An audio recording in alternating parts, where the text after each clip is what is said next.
నిజమా చెల్లి, కానీ తప్పడం లేదు. అమ్మా నాన్న చనిపోయిన తర్వాత మనం అనాథలమయ్యాం.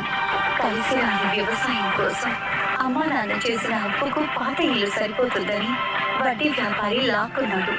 ఇప్పుడు మనం బ్రతకడానికి సిటీకి పోతున్నాం. అక్క, మనం సిటీకి వెళ్ళాక ఎక్కడుందాం? చెల్లి, సిటీలో కూడా మనలాంటి పేదవాళ్ళు ఉంటారని, వాళ్లకు ఒక కాలనీ ఉంటుందని తెలుసుకున్నాను. మనం ట్రైన్ దిగిన వెంటనే ఆటో వాళ్ళకి చెప్దాం. వాళ్ళే మనల్ని అక్కడికి తీసుకెళ్తారు.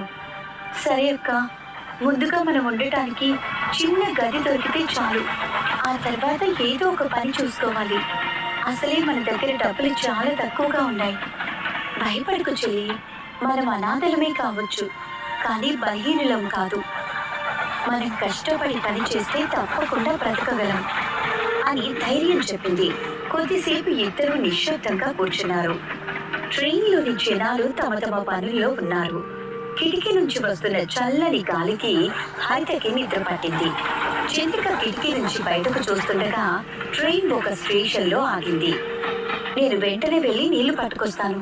అప్పటి నుంచి చెల్లి నీళ్లు కావాలని అడుగుతుంది కదా, కొనాలంటే 25 రూపాయలు చెప్తున్నారు. ఇలా వెళ్ళి అలా నీళ్లు పట్టుకొస్తాను అని ఏమాత్రం ఆలస్యం చేయకుండా చంద్రిక ట్రైన్ దిగింది. నీళ్ల కోసం చూసింది. ప్లాట్ఫామ్ మీద ఒక చోట త్రాగునీరు అని రాసి పెట్టింది కనిపించింది. చంద్రిక అక్కడికి వెళ్లి నీళ్లు పడుతుండగా ట్రైన్ కదిలింది. కంగారుతో నీళ్ల బాటిల్లో వదిలిపెట్టి గట్టిగా, చెల్లి, హరిత, అయ్యో ట్రైన్ ఆపండి, ట్రైన్లో నా చెల్లి ఉంది, చెల్లి చెల్లి అని అరుస్తూ ఉంటుంది. ట్రైన్లో ఉన్న హరితకి మెలకు వచ్చి చూసింది.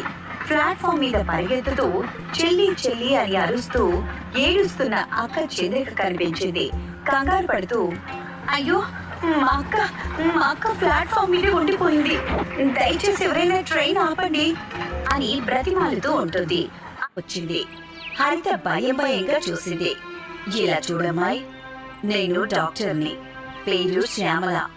నన్ను చూసి భయపడకు, ఎవరిని నమ్మకూడదని మా అక్క చెప్పింది. భయపడకు. అసలేం జరిగిందో చెప్పమ్మా, చేతనైతే సహాయం చేస్తాను అని ఎంతో అభిమానంగా అడిగాడు. చంద్రిక ఏడుస్తూ జనంతో మాట్లాడి ఇదే నిజమైన మానవత్వం అవుతారు. కమ్మని భోజనం పెట్టారు. మరుసటి రోజున చంద్రికని తీసుకుని రామ్మూర్తి పోలీస్ స్టేషన్ కి వెళ్లాడు. ఫోటో లేదని చెప్పి వివరాలు చెప్పాడు.